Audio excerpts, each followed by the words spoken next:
The Dark Scrolls. The winter of 1744 fell hard upon the Baltic plains when a small Prussian carriage crossed into Russia. Inside it sat a 14-year-old girl named Sophie of Anhalt-Zerbst. Wrapped in furs too large for her frame, her breath fogging the glass as she watched the snow swallow the horizon. She was not born to greatness, only to a minor German principality, and a mother whose ambition was far greater than her means. But fate and politics had chosen her. The Empress Elizabeth of Russia sought a bride for her heir, Peter, and Sophie's mother meant to offer her daughter like a chess piece across the board of Europe. Russia in that decade was an empire of contradictions: gold-leaf palaces and starving peasants, French manners layered over Byzantine ceremony. The court at St. Petersburg glimmered like a frost-bitten dream, ruled by a monarch both magnificent and capricious. Elizabeth Petrovna adored beauty, silk, and obedience. She mistrusted cleverness. Sophie quickly understood that cleverness must be hidden, wrapped in charm. She smiled, curtsied, and said little, but her eyes missed nothing. The courtiers' rivalries, the empress's vanity, the chill of suspicion toward any foreigner. Her betrothed, Grand Duke Peter, was a disappointment even by rumor. In reality, he was worse. Pale, twitching, and perpetually drunk, he lived in a world of tin soldiers and Prussian uniforms. At dinner, he hummed military marches. In private, he spoke to his dogs as if they were generals. Yet Elizabeth, desperate for continuity, decreed the marriage. Sophie, still not 15, bent her head and accepted. She was told she must convert to Orthodoxy, take a new name, and leave behind her Lutheran God, her language, and even her family. When the priest poured holy water on her brow, she whispered the new name in Russian: Yekaterina Alexeyevna, Catherine. From that moment, she began the transformation that would consume her life. The girl who once read fairy tales in German now spent nights tracing Cyrillic letters by candlelight until her fingers cramped. She studied the customs of her adopted land, memorized its saints, and practiced the accent until her tutors marveled at her fluency.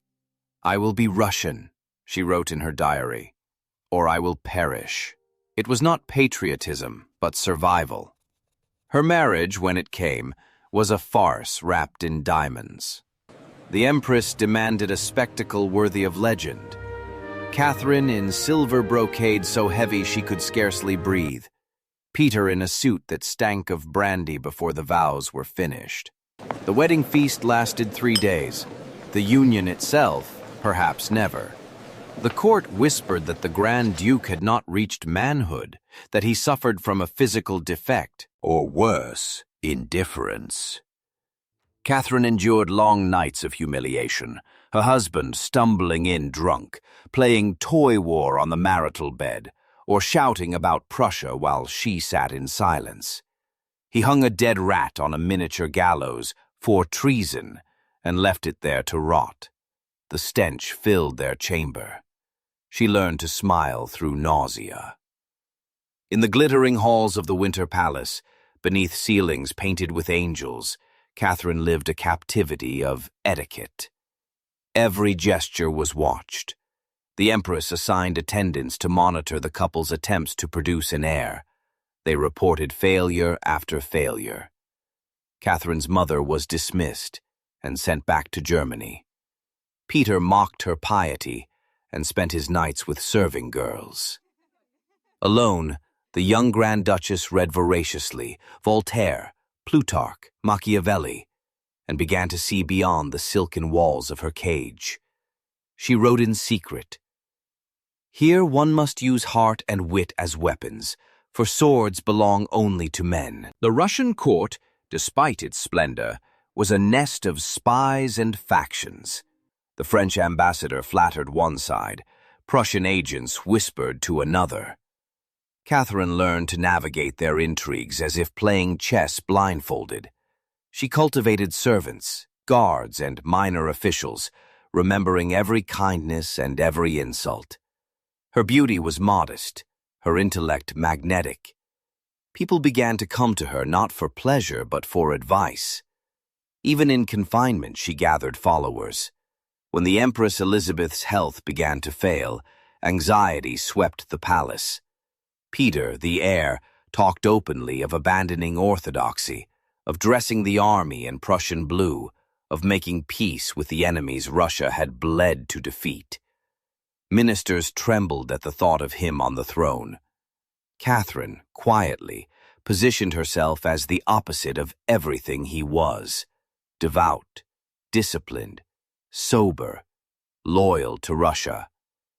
Behind the scenes, she listened more than she spoke, a habit that made powerful men underestimate her. By the late 1750s, she was 28, still childless, her position precarious. Yet the spark of rebellion had already taken root. She knew that charm could be armor, that intellect could be seduction. To survive, she confided once to her attendant, a woman must learn to rule not over men's bodies, but over their imaginations. In that single sentence lay the foundation of her future empire. Catherine's moment of awakening came not through politics, but through humiliation. One night, as the court feasted, Peter appeared before the guests with his mistress on his arm, announcing that Catherine was barren and unworthy. The crowd tittered. She said nothing. But the next morning, she rode out alone along the Neva, watching the frozen river glow under the pale sun. The wind stung her face, yet within her burned something fierce and cold. Resolve.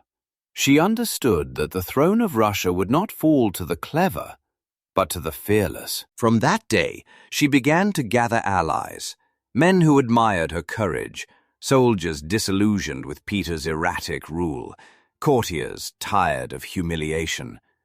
Among them were the Orlov brothers, bold officers with the loyalty of their regiments, and in quieter chambers, another figure who would soon change everything. A tall, dark nobleman named Sergei Saltykov, whose charm and confidence awakened in her both desire and calculation. Catherine did not yet know that her body would become her first instrument of power, nor that her heart would be written into the politics of empires. She only knew that if she was to endure, she must transform weakness into strategy. The Prussian girl named Sophie had died long ago. The woman rising from her ashes was Russian now, Catherine in name, and soon in destiny. And somewhere in the depths of the Winter Palace, while her husband played with toy soldiers and dreamt of Prussia, she began to plan a different kind of war. One fought not with armies, but with persuasion, courage, and the dangerous art of allure. When the time came, those who had once pitied the quiet young duchess would whisper her new title with awe and fear: Catherine the Great. Under the gilded domes of St. Petersburg, power and desire began to weave their tangled threads. Catherine, no longer the frightened bride who once endured her husband's drunken cruelty and toy soldiers, had become something new. A woman who understood that in the imperial court of Russia, affection was a weapon as sharp as any blade. By the time Empress Elizabeth's failing health left the empire teetering between past and future, Catherine had learned how to read a man's ambition as fluently as she read a book of statecraft. And so began a series of alliances that the gossips of Europe would later call her lovers, though each affair was as much a calculation as a romance. The first of these was Sergei Saltykov, a tall, magnetic officer of one of the oldest noble families in Russia. In the rigid hierarchy of the court, he was both ornament and tool, handsome, well-connected, and willing to play the dangerous game of intimacy with a royal wife whose husband was incapable of producing an heir. It was not lust that drew Catherine to him, at least not at first, but necessity. Her position as the barren consort of an unpopular heir was perilous. A queen without a child was easily dismissed. A mother could never be safely discarded. Those who watched from the shadows whispered that Empress Elizabeth herself encouraged the liaison, desperate for a grandchild to secure her dynasty. The evidence is fragmentary, little more than cryptic lines in courtiers' diaries and coded notes exchanged between attendants, but it suggests a conspiracy of silence. Saltykov would be ushered into Catherine's apartments under cover of devotion, a secret visitor to the woman who was learning to rule before she had a throne. When Catherine finally conceived and gave birth to a son, Paul, the court celebrated the arrival of an heir with fireworks and prayers. Yet beneath the surface, speculation simmered. The timing of her pregnancy and the striking lack of resemblance between child and father fed rumor like dry tinder. Peter, oblivious or perhaps relieved, boasted that the boy was his, but few believed it. Saltykov, dispatched on a diplomatic mission abroad soon after, vanished from Catherine's life as quickly as he had entered it. Whether she loved him or merely used him is lost to time, but his role as the first in a long line of men who served both her heart and her ambition was sealed. In the wake of that dangerous triumph, Catherine withdrew into a kind of intellectual exile. Books replaced lovers for a time. The works of Voltaire and Montesquieu became her true companions. Yet in this solitude she met another kindred spirit, Stanislaw Poniatowski, a young Polish nobleman serving as secretary to the British ambassador. Their connection was immediate, not the fevered exchange of courtiers, but a meeting of minds. He was well educated, idealistic, and shared her fascination with the Enlightenment vision of reason triumphing over superstition. For Catherine, starved of both respect and understanding, his conversation was a revelation. Their affair unfolded like a secret treaty between two nations. She, a princess trapped in a marriage without love. He, a foreigner with neither fortune nor title. They spoke of philosophy, governance, and the reforms that might yet rescue their decaying empires from ignorance. Yet this, too, was a liaison shadowed by danger. The Russian court was a labyrinth of spies, and a single misstep could mean exile or worse. When Catherine again became pregnant, whispers began anew. The Empress took the child from her arms, as she had done before, and sent Poniatowski away under the pretext of diplomacy. Years later, when Catherine sat upon the throne, she would remember him with an almost tender irony. It was she who maneuvered him onto the Polish throne, ensuring that her former lover became a compliant king in a neighboring state. Their correspondence endured, filled with affection tinged by melancholy, as though both recognized that what had begun in passion had matured into political alliance.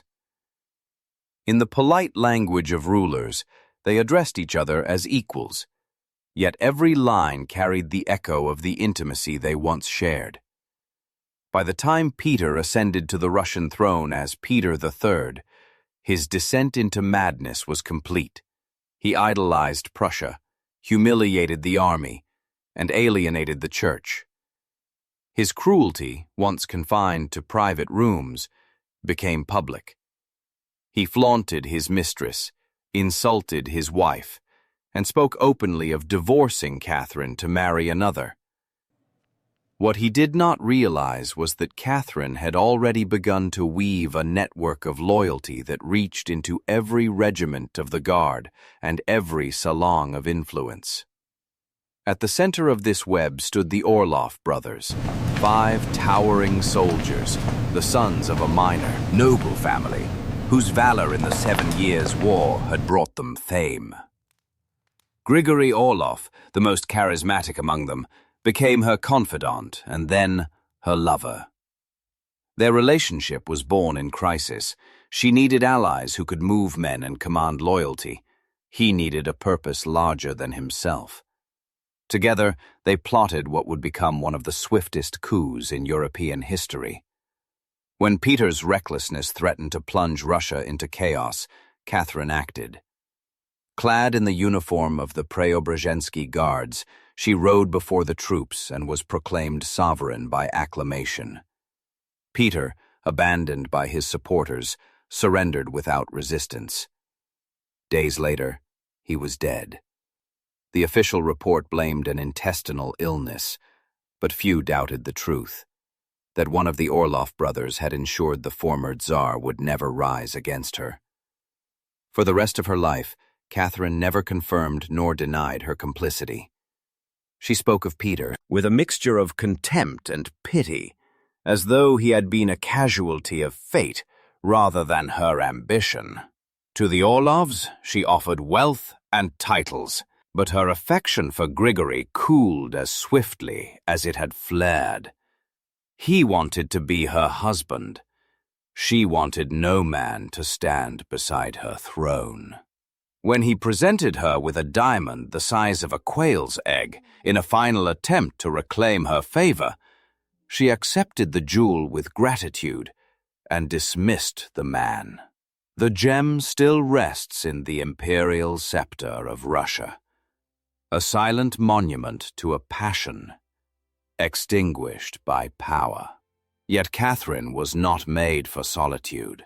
In the turbulent years that followed, she found in Grigory Potemkin the rarest of partners, a man who matched her intellect, her will, and her appetite for empire.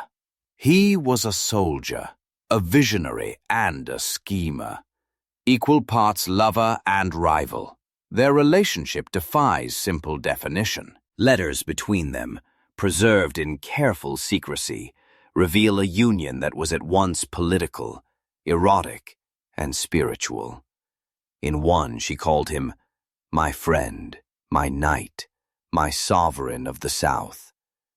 In another, he addressed her as my empress of hearts.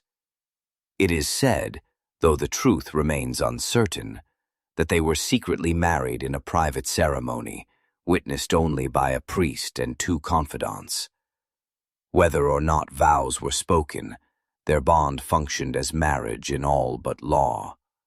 Potemkin became the architect of her southern policy, conquering Crimea, founding new cities, and reshaping Russia's frontier into a vision of imperial glory. Catherine, in turn, shielded him from the jealousies of court and showered him with honors. Their love burned fiercely, often to the point of destruction. They quarreled, parted, and reunited in endless cycles. When his duties took him to distant campaigns, he wrote her letters thick with longing and political counsel. She answered with affection laced with command. Eventually, both recognized that their passion could not survive the proximity of constant power. They chose to remain partners in empire, freeing one another to seek solace in new companionships while preserving their unbreakable alliance. And so the legend of Catherine's young favorites was born. Potemkin himself, wary of rivals, often selected them for her, handsome officers of gentle birth, loyal, discreet, and, most importantly, harmless. Each was vetted by her physicians for health and discretion, sometimes, rumor claimed, even tested by her attendants for stamina. In the salons of Paris and London, these tales grew into obscene fantasies, yet within the Winter Palace, they were simply another mechanism of governance. These men, carefully chosen and generously rewarded, provided her the companionship denied to a woman surrounded by courtiers who feared her. Among them, a few left deeper marks. Alexander Lanskoy, a young guardsman, barely 20 when he captured her attention, offered Catherine something she had not known in years: tenderness without calculation. He refused to exploit his position, declined bribes, and treated her not as a ruler, but as a woman. When he died suddenly of diphtheria, Catherine mourned him as though he were a son. For weeks, she secluded herself, emerging only when Potemkin coaxed her back to the affairs of state. Later came others: Zorich, who squandered his chance through vanity; Rimsky-Korsakov, dismissed after being caught in infidelity; and finally, Platon Zubov, the last and most audacious, who entered her life when she was already past 60. He was beautiful, insolent, and dangerously young, barely older than her grandson. Yet even he, with all his arrogance, served a purpose. Through him, Catherine maintained her vitality, reminding her court, and perhaps herself, that age had not diminished her authority or desire. To outsiders, these affairs appeared scandalous, proof of insatiable lust. To Catherine, they were expressions of sovereignty. In a world that denied women the freedom of the flesh, or the right to rule without a man's shadow, she claimed both. Her lovers were not merely objects of pleasure, but symbols of independence, chosen, dismissed, and replaced by her will alone. Foreign diplomats reported these matters to their courts with equal parts fascination and fear. In Paris, pamphlets caricatured her as a devourer of men. In London, satirical prints depicted her surrounded by fawning soldiers. Yet beneath the ridicule lay unease. No queen since Cleopatra had so openly wielded sexuality as a political instrument. The men of Europe, accustomed to measuring power in masculine terms, could not comprehend a woman who governed through intellect and intimacy in equal measure. Even within Russia, opinion was divided. Some saw her as the embodiment of divine right, a modern Semiramis, whose passions mirrored her empire's vitality. Others, more pious or envious, murmured that her indulgences invited divine judgment. Catherine herself regarded such gossip with serene amusement. "Let them speak," she once wrote. "So long as they speak of me, Russia remains alive in their mouths." Through these intertwining relationships, she forged a new model of rule, neither masculine nor submissively feminine, but sovereign in its own right. Her heart and her empire followed the same rhythm: expansion, consolidation, renewal. Each lover was a campaign, each farewell a treaty signed in silence. And when at last she looked out upon her dominion, stretching from the Baltic to the Black Sea, she could trace in its vastness the map of her own conquests, not merely of land, but of the human will. By then, Europe's fascination had curdled into myth. Catherine the Great, the empress who tamed an empire and her lovers alike, had become both legend and warning. In the candlelit salons of Paris, they spoke her name with awe and derision, uncertain whether to fear or desire her. But within the marble halls of her palace, surrounded by the portraits of men who had once shared her bed and her plans, she stood alone, sovereign not only over Russia, but over herself.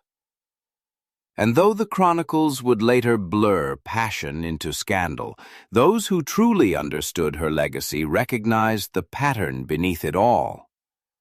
Every affair, Every whispered secret, every carefully staged romance was less a lapse of virtue than an assertion of power. Catherine's lovers did not define her reign.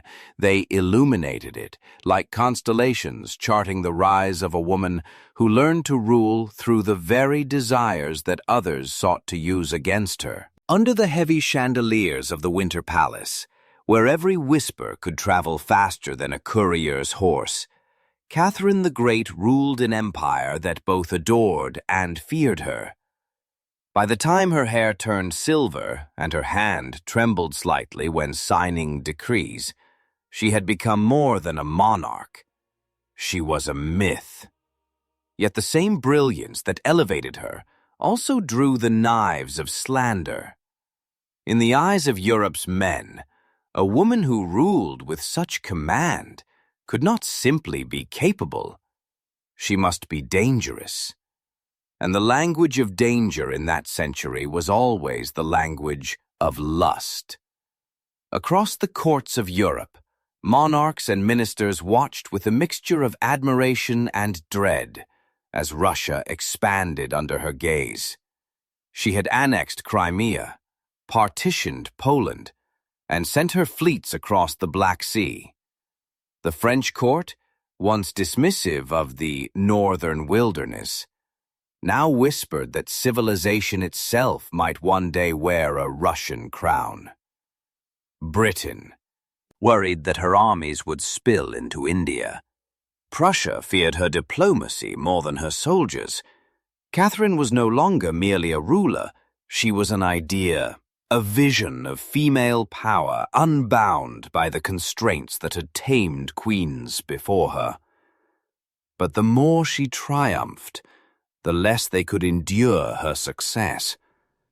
European monarchies, still bound to the belief that divine right belonged to men, needed to explain how a woman had outmatched them all. And so, instead of studying her strategy, they studied her bed. At first, the gossip carried a tone of fascination. Courtiers who had never seen her described the Empress as a woman of insatiable charm, capable of turning warriors into poets, and poets into slaves. Foreign ambassadors, eager to please their own masters, embroidered their reports with innuendo. "Her Majesty's favor," wrote one, "is earned by those who please her in all senses." The phrase was vague enough to be true, and scandalous enough to be irresistible. Soon the tone shifted. By the 1770s, London's pamphleteers had discovered that the Empress of Russia sold papers better than any domestic scandal. Prints showed her reclining on a throne surrounded by young guardsmen, each holding a rose like an offering. Paris followed with plays and verses that portrayed her as the Siren of the North, a seductress whose kisses could command armies. These depictions were not simple mockery. They were a political weapon. By reducing Catherine's rule to desire, Europe could dismiss her conquests as accidents of passion, not intellect. And yet, behind the ridicule there was envy. Many of her male contemporaries, Frederick the Great, Joseph II, even the aging Voltaire, confessed in private letters that they found her intellect formidable, her correspondence irresistible. She spoke their language of enlightenment with greater fluency than most of them, quoting Plato as easily as she quoted the latest French satires that mocked her. "They call me Venus with a scepter," she once wrote, "but if they looked closer, they would see Minerva with a sword." But rumor does not need truth to live. The most grotesque of all, the story of the horse, was born in the taverns of Paris soon after her death in 1796. It began, scholars suspect, as a soldier's joke, carried by travelers and amplified by the new appetite for lurid tales that followed the French Revolution. According to the story, the Empress, unable to find a man equal to her vigor, attempted to couple with a stallion using a mechanical harness. When the device failed, the animal fell upon her and crushed her to death. The tale was obscene, absurd, and perfectly designed to stick. It appealed to every prejudice, the fear of female sexuality, the contempt for foreign power, and the delight in seeing greatness humiliated. Within a decade, engravings of Catherine's death circulated through France and Britain, each more grotesque than the last. Even as the true accounts of her passing, stroke, quiet, and dignified, were recorded by her physicians, the legend eclipsed reality. Why did Europe choose to believe such a monstrous lie? Perhaps because it restored order to a world her existence had disturbed. A woman who ruled like a man had to be monstrous, therefore her end must be monstrous too. In discrediting her body, they sought to erase the proof that a woman's intellect could rival any king's. Inside Russia, the reaction was different, but no less complex. Her people adored her as Mother of the Nation, yet even they repeated stories of her lovers with half-proud amusement, half-scandalized awe.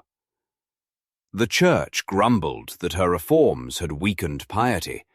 The aristocracy resented that she had elevated new men of her choosing, soldiers, thinkers, artists, above ancient bloodlines.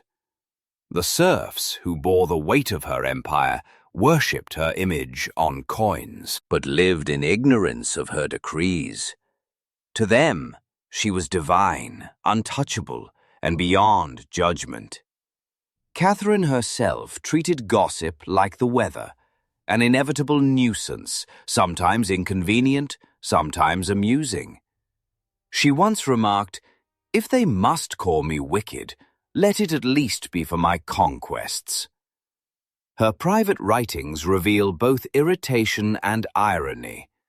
In one letter, she mocks a French cartoon that depicted her draped in furs, surrounded by lovers. "I should be so lucky to have time for such recreation," she wrote. "Between the army and the treasury, I find romance sadly neglected." Yet the slanders hurt more than she admitted.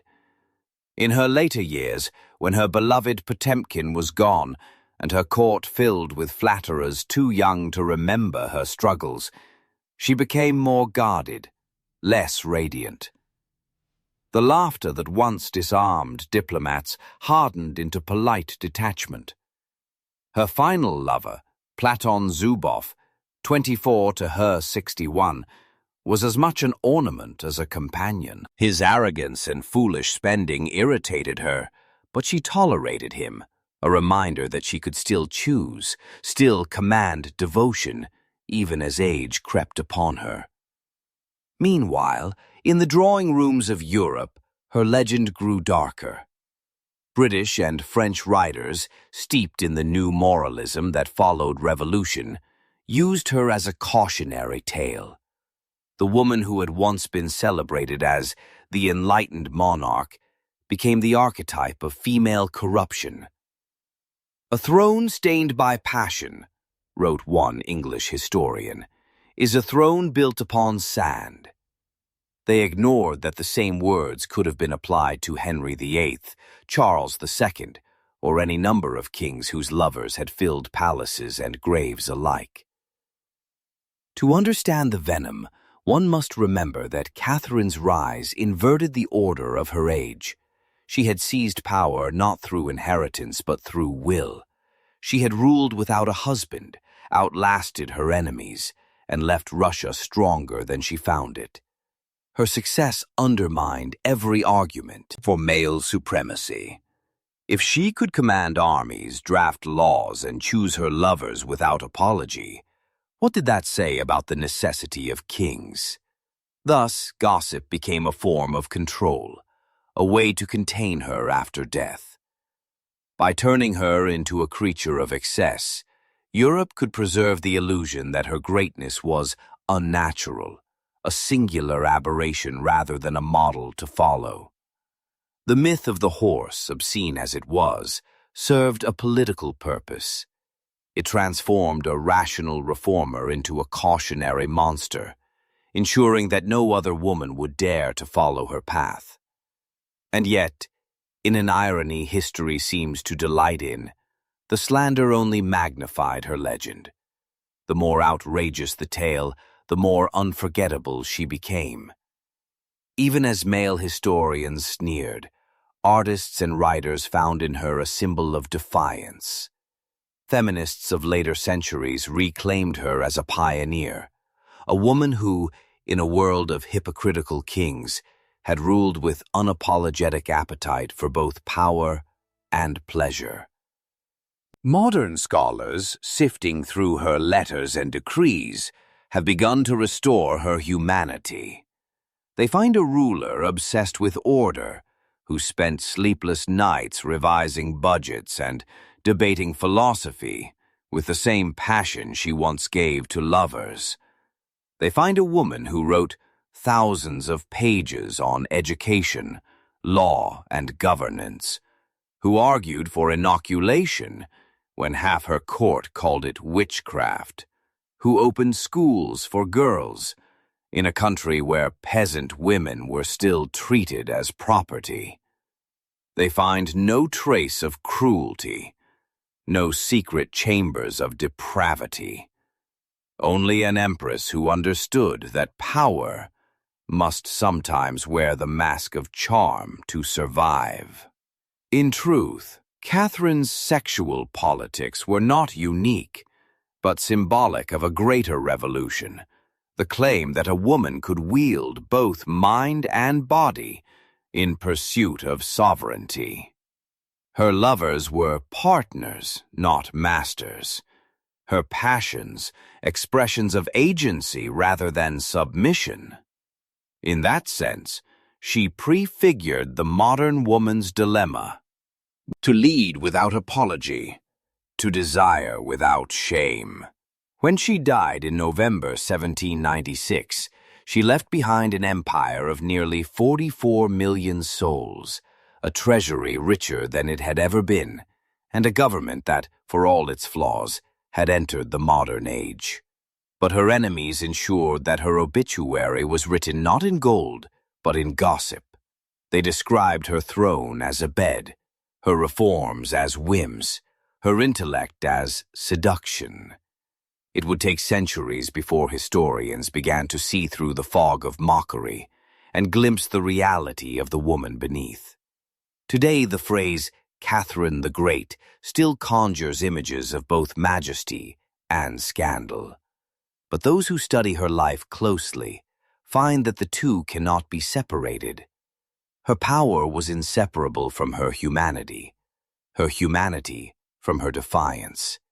She understood, perhaps better than any monarch of her time, that history is not written by the virtuous, but by the victorious, and that to remain victorious, she must allow herself to be misunderstood. The Queen of Sex, as her detractors named her, ruled by intellect disguised as allure.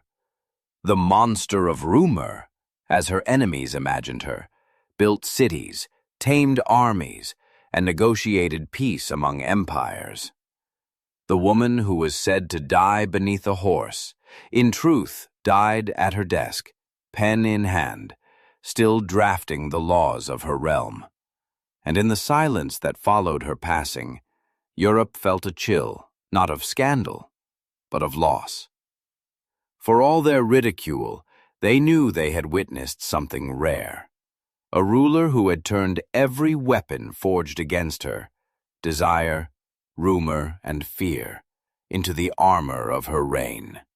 She had made her femininity not a weakness, but a crown. And long after the pamphlets had faded and the caricatures yellowed with age, the world continued to speak her name with a shiver of awe. Catherine the Great did not conquer Europe's respect through purity or restraint.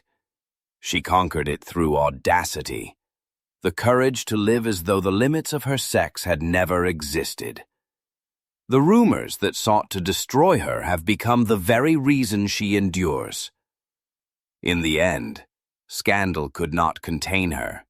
It merely testified to her power. When the storm of rumor finally settled, and history began to measure her by deeds rather than whispers, Catherine the Great remained, unbowed, unforgotten, and misunderstood.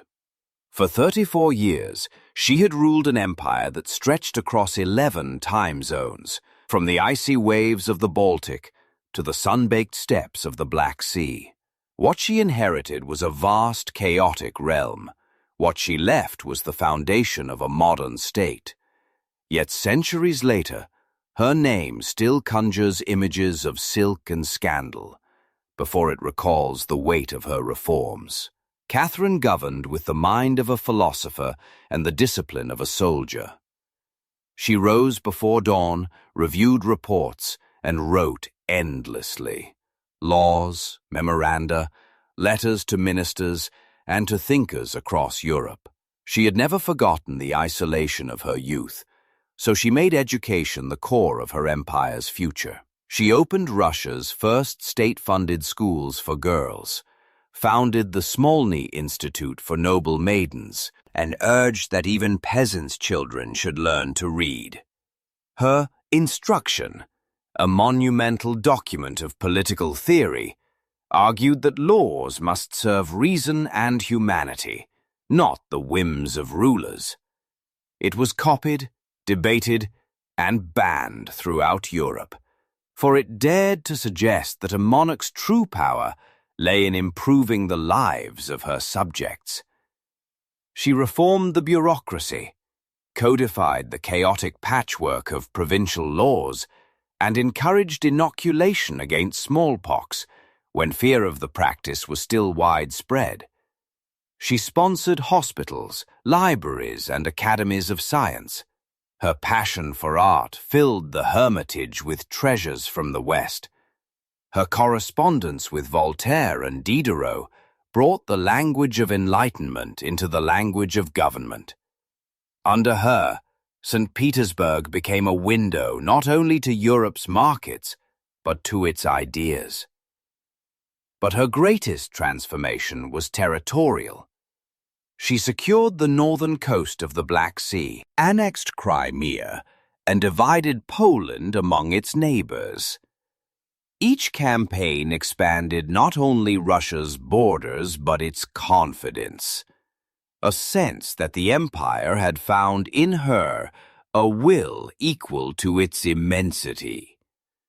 The armies she commanded marched under banners embroidered with her initials, carrying her personal vision of order and progress to lands that had never known them.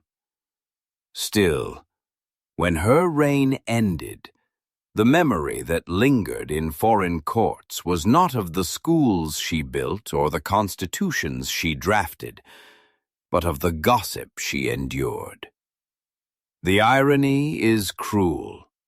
A man who conquered as much as she did would have been immortalized in marble.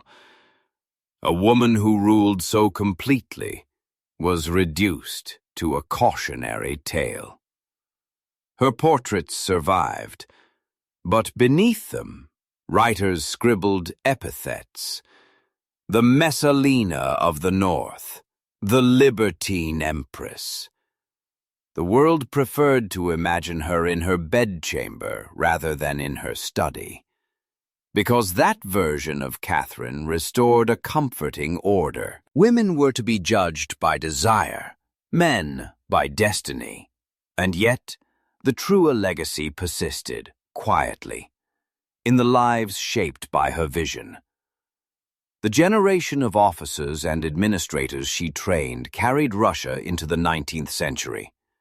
The institutions she founded became the backbone of a modern civil service. Even the skepticism she faced, from nobles, priests, and European critics alike, became the measure of her triumph. They feared her, not because she was immoral, but because she proved that morality, as they defined it, was irrelevant to power. Her death in 1796 closed an era, but began a legend. Her son Paul tried to undo her work, reimposing male succession and erasing traces of her reforms. Yet within a few years he was overthrown. A final proof that the machinery she had built could not be ruled by weaker hands. History moved on, reshaping her image again and again. To the Victorians, she was a scandal. To the Soviets, a proto-reformer. To modern scholars, a study in brilliance and survival. What endures, above all, is the paradox. Catherine wielded compassion and cruelty, intellect and instinct, diplomacy and seduction, the full spectrum of human power. She built cities on swamps, raised monuments on bones, and governed through persuasion where force would have failed. The world called her great, not out of courtesy, but out of awe. She had bent an empire to her will and left it stronger than she found it. So the question remains, the one that echoes through every retelling of her life. If Catherine had been born a man, would history call her licentious? Or would it call her greater than Alexander himself? Perhaps both. For she proved what few dared to believe, that greatness, like desire, knows no gender. Thanks for watching. Subscribe for more.